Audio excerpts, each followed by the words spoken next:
कि चूँकि ये नवरात्रि का समय है और जिस नवरात्रि के उपलक्ष्य पर हमारा पूरा भारत नवरात्रि में देवी के यानी नारी के 9 रूपों की पूजा करता है, तो मुझे ये समझ में नहीं आता कि एक तरफ आप मंदिर में नारी की मूर्ति स्थापित करके दुर्गा मानकर उसका पूजा कर रहे हैं, दीपावली में लक्ष्मी मानकर उनकी सेवा कर रहे हैं, सरस्वती पूजा में सरस्वती के रूप में उनकी वंदना कर रहे हैं, और जो आपके घर की स्त्री हैं आप उनकी वंदना में आप उनको समझने में चूक रहे हैं। तो ये पाखंड को छोड़ करके, मैं ये नहीं कहूँगी कि मूर्ति पूजा पाखंड है, लेकिन उस आस्था का 10% भी अगर आप अपने घर के नारी को दें तो मुझे लगेगा कि नवरात्रि मनाना सफल है।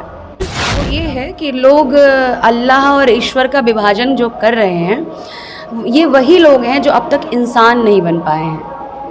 अगर इंसानियत होती तो विभाजन की बात नहीं करते, तो इंसानियत की कमी है इसीलिए वो ऐसा कर रहे हैं। जिस दिन इंसानियत आ जाएगी शायद उस दिन उनको समझ में आ जाएगा कि मार्ग भले ही अलग हो लेकिन रास्ता एक ही है। जो शरीर का जन्म है वो तिरहुत प्रमंडल मिथिला क्षेत्र में है, जहाँ की माता जानकी हैं। ठाकुर जी की कथा के प्रचारक हैं, जो प्रसारक हैं, उनको कहा गया कि विरक्तो वैष्णवो विप्रो वेद शास्त्र विशुद्ध कृत। तो वक्ता अगर वास्तव में इन गुणों से, इन लक्षणों से अगर सुशोभित है तो मुझे लगता है कि नैतिकता बहुत ही सहजता से हमारे समाज में आ सकती है। तो ये वक्ता पर डिपेंड करता है, ये बोलने वाले पर डिपेंड करता है। गोड्डा सदर के कुरमन गांव में नवरात्र के शुभ अवसर पर द्वितीय पूजा से श्रीमद् भागवत कथा का आयोजन किया जा रहा है, जिसमें कथावाचिका निकुंज मंजरी चंचल जी के द्वारा अमृत की वर्षा किया जा रहा है, जिसमें आसपास क्षेत्र के सैकड़ों लोग भागवत कथा का श्रवण करने रोजाना आ रहे हैं। वहीं आज महाअष्टमी अंतिम दिन श्रीमद् भागवत कथा का समापन हो जाएगा। इसी बीच मिथिला में जन्मी साध्वी चंचल के बारे में हमने विस्तार से जानने का प्रयास किया, जिन्होंने आध्यात्मिक के क्षेत्र में समर्पण एवं जन्मभूमि से लेकर कर्म भूमि तक की बात बताई गई। साथ ही उन्होंने बताया कि गोड्डा क्षेत्र में लगभग 50 भागवत कथा अपने मुखारविंद से सुना चुकी हूँ और इस दौरान कई विचारधाराओं के लोगों से भी मिलने का मौका मिला और गोड्डा के लोग बहुत ही अच्छे हैं। देखिए, सबसे बड़ी बात आज के समय में मैं ये बोलना चाहूँगी कि कथा एक वो माध्यम है जहाँ परिवर्तन का शुभ आरंभ होता है।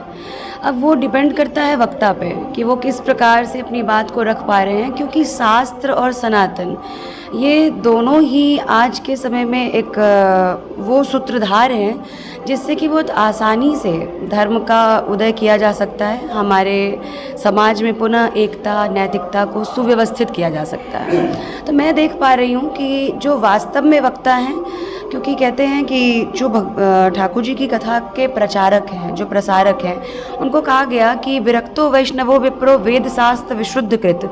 तो वक्ता अगर वास्तव में इन गुणों से, इन लक्षणों से अगर सुशोभित है तो मुझे लगता है कि नैतिकता बहुत ही सहजता से हमारे समाज में आ सकती है। तो ये वक्ता पर डिपेंड करता है, ये बोलने वाले पर डिपेंड करता है। आप जैसा अपनी बात को रखेंगे बदलाव आप वैसा ही देखेंगे। ये मतलब कि आप कितनी उम्र से, किस उम्र से आपने मतलब इस क्षेत्र में मतलब कथावाचिका का मतलब कार्य? देखिए, जब मैं वैसे कहूँ प्रॉपर वे में तो 12 साल की थी तब से, और भजन सत्संग में जाना, कीर्तन करना, ये सब तो मेरा मैं यूँ कहूँ तो जब मैं बोलना सीखी थी 4 साल की थी तब से ही मेरा सत्संग में रुचि, और ये सब पौराणिक पूर्वजों के द्वारा पारंपरिक विरासत में बहुतों को संपत्ति मिलती है, पर मुझे मेरे विरासत में मेरे परबाबा के द्वारा जो है यही पथ मिला। तो मैं कहूँगी कि आरंभ काल से ही ये मेरे जीवन में रहा है। आपकी शिक्षा दीक्षा मतलब कहाँ तक हो पाई? दीक्षा का तो कुछ कहा नहीं जा सकता है, दीक्षा का तो आप लोगों के सामने ही है। एक शिष्य का शिष्यत्व तो तभी दिखता है जब वो वाकई में अपने गुरु के बताए गए पथ पे चल रहा हो। तो दीक्षा का तो मुझे लगता है कि 14-15 साल हो गए, और शिक्षा की बात करें तो अभी मास्टर्स संस्कृत से ही मेरा चल रहा है। मैं एक बात यहाँ कहूँगी, हर सिक्के के 2 पहलू होते हैं, और चूँकि मेरा विचार बिल्कुल ही सभी से अलग है, मैं ये नहीं कहूँगी कि मैं यूनिक पीस हूँ, लेकिन मैं इतना ज़रूर कहूँगी कि इसके दो कारण हैं। पहला कि आज का जो समाज है वो महिला कथावाचिकाओं को ही ज़्यादा रिकमेंड कर रहा है। ये उनकी कुत्सित बुद्धि कहिए या फिर उनकी जो भी पर्सनल सोच कहिए, इस पे मैं ज़्यादा टिप्पणी नहीं करूँगी क्योंकि बहुत से मेरे विरोधी भी हैं। और दूसरा जो एक पहलू है, एक शालीनता के साथ अगर मैं उत्तर दूँ आपकी बातों का, तो एक नारी जब अपनी बात को कहीं रखती है तो उसके हृदय में वात्सल्य, मातृत्व, करुणा और किसी भी व्यक्ति को अपने मातृत्व के बल पे, अपने नारीत्व के बल पे, अपने सहिष्णुता के बल पे जो वो एक बात सामने वाले के सामने रख पाती हैं, तो कहीं ना कहीं लोग ज़्यादा प्रभावित होते हैं। तो नारी के भीतर जो एक उसका वात्सल्य है, उसका जो एक मातृत्व है, यही जो है वो लोगों को प्रभावित करता है। और शायद इसी वजह से आज के समय में नारी जो है, और वैसे भी हमारे भारत में कहा गया है कि यत्र नार्यन्ति पूज्यन्ते तत्र तिष्ठन्ति देवता।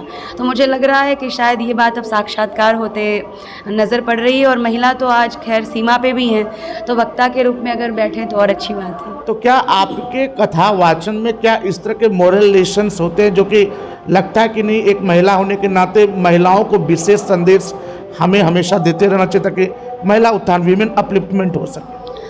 देखिए, हमारे भारत में मैं फिर वही बात कहूँगी कि यहाँ इसके दो प्रारूप देखे गए हैं। एक तरफ जब बात आती है नारी की, तो नारी का एक पार्ट वो भी मुझे देखने को मिला है कि आरंभ काल से ही एक नारी को हमारा जो समाज है वो अनदेखा करता आया है, उसको अनसुना करता आया है। जन्म होते ही अक्सर लोगों से सुना गया है कि इसको पराये घर जाना है, पराये घर जाने के बाद सुना गया कि पराये घर से आई है। तो शायद मुझे आज तक ये समझ में नहीं आया कि आखिर जो नारी आरंभ काल से ही अपना सब कुछ देती आई, उसके बदले उसने शायद लोगों से ये एक्सपेक्ट किया कि लोग उसे समझें, एक हल्की सी मुस्कुराहट के साथ उसकी बात को समझने का प्रयास करें। लेकिन शायद इसमें भी हमारा भारत आज बहुत पीछे है। और दूसरा पक्ष ये भी देख करके कभी कभी अचंभित होती हूँ कि चूँकि ये नवरात्रि का समय है और जिस नवरात्रि के उपलक्ष्य पर हमारा पूरा भारत नवरात्रि में देवी के यानी नारी के 9 रूपों की पूजा करता है, तो मुझे ये समझ में नहीं आता कि एक तरफ आप मंदिर में नारी की मूर्ति स्थापित करके दुर्गा मानकर उसका पूजा कर रहे हैं, दीपावली में लक्ष्मी मानकर उनकी सेवा कर रहे हैं, सरस्वती पूजा में सरस्वती के रूप में उनकी वंदना कर रहे हैं, और जो आपके घर की स्त्री हैं आप उनकी वंदना में, आप उनको समझने में चूक रहे हैं। तो ये पाखंड को छोड़ करके, मैं ये नहीं कहूँगी कि मूर्ति पूजा पाखंड है, लेकिन उस आस्था का 10% भी अगर आप अपने घर के नारी को दें तो मुझे लगेगा कि नवरात्रि मनाना सफल है। जी, क्या आप मूर्ति पूजा को नहीं मानते? मैं मूर्ति पूजा को बिल्कुल मानती हूँ। साक्षात देखिए, निर्गुण निराकार ब्रह्म में निर्गुण निराकार ब्रह्म तक पहुँचने में हमारी बुद्धि जो है बहुत अल्प है। तो निराकार ब्रह्म को पूजना हमारे लिए अभी के वर्तमान समय में संभव नहीं है। तो प्रत्यक्षम किम प्रमाणम, प्रमाण के आधार पे हमारा हृदय अतिशीघ्र आकर्षित होता है। लेकिन हमारे कहने का भाव ये है कि अगर हमको इंसान में भगवान नहीं दिख रहे हैं, कहा गया है ईश्वर अंश जीव अविनाशी, तो जो जीव हैं वो भी ईश्वर के अंश हैं। तो जब आपको भगवान के बच्चों में भगवान नहीं दिख रहे हैं, भगवान के बच्चों में भगवान जैसी आस्था नहीं दिख रही, तो फिर मूर्ति में अगर आप माथे टेक करके अगर उसमें भगवान ढूंढना चाहते हैं तो ये मेरे हिसाब से सही नहीं है। वो ये है कि लोग अल्लाह और ईश्वर का विभाजन जो कर रहे हैं, ये वही लोग हैं जो अब तक इंसान नहीं बन पाए हैं। अगर इंसानियत होती तो विभाजन की बात नहीं करते। तो इंसानियत की कमी है, इसीलिए वो ऐसा कर रहे हैं। जिस दिन इंसानियत आ जाएगी शायद उस दिन उनको समझ में आ जाएगा कि मार्ग भले ही अलग हो लेकिन रास्ता एक ही है, मंजिल एक ही है। तो ये समझना ज़रूरी है। निर्गुण ब्रह्म क्या है आपके द्वारा संक्षिप्त में? निर्गुण ब्रह्म के बारे में जिसका कोई आकार नहीं है, जिसको केवल आप ये कहें तो अपने मनोविचार के द्वारा, एक कपोल कल्पना के द्वारा एक चिन्मयी शक्ति को केवल बोध किया जाए, वही निर्गुण ब्रह्म है। पर मुझे नहीं लगता है कि अभी के समाज में निर्गुण निराकार ब्रह्म की उपासना करना उचित है, क्योंकि बिना आकार के, मुझे एक छोटी सी कथा स्मरण आ रही है कि जब भगवान कृष्ण को द्रौपदी ने पुकारा, कृष्ण, गोपीनाथ, मदन मोहन इत्यादि नामों से, तो भगवान को आने में विलम्ब हो गई। तो द्रौपदी जी ने पूछा कि भैया आप आने में विलम्ब क्यों कर दिया आपने? तो उन्होंने कहा कि तुमने मुझे कभी गोपीजन वल्लभ कहा, कभी कृष्ण कहा, कभी निकुंज बिहारी कहा, तो मैं जिन जिन नामों से तुमने पुकारा, मैं उन नामों की पुष्टि करने के क्रम में, उन बात को सत्य करने के क्रम में मैं विलम्ब मुझे हो गई। अगर तुम मुझे निर्गुण निराकार ब्रह्म कह के पुकारती तो मैं वहीं प्रकट हो जाता। तो उस समय द्रौपदी जी का प्रत्युत्तर था कि जिस प्रभु के पास खुद का आकार नहीं हो, जिस प्रभु के पास खुद का स्वरूप नहीं हो, वो भला मुझे क्या वस्त्र दे करके मेरी रक्षा करता। गोड्डा में आप कार्यक्रम कितने बार किए हुए हैं अब तक? देखिए, इस क्षेत्र में लगभग 50 कथाएं हुई हैं। और जी, क्या कुछ अनुभव मिला आपको मैम इधर से? मैं यहाँ के लोगों में, यहाँ मुझे कई प्रकार के लोगों से मिलना हुआ, कई विचारधाराओं के लोगों से मिलना हुआ। कुछ बहुत सीधे हैं, कुछ बहुत टेढ़े भी हैं, लेकिन यहाँ का जो एक स्वभाव है, यहाँ का जो वातावरण है, यहाँ की जो प्रकृति है, वाकई में मुझे अपने जन्मभूमि जैसा अनुभव होता है। और अब तो खैर 7-8 वर्ष हो गए यहाँ से जुड़े हुए, तो कर्मभूमि के बारे में मैं कुछ और क्या ही कहूँ। निजी आपका कहाँ के रहने वाले हैं? मेरा जो शरीर का जन्म है वो तिरहुत प्रमंडल मिथिला क्षेत्र में है, जहाँ की माता जानकी हैं।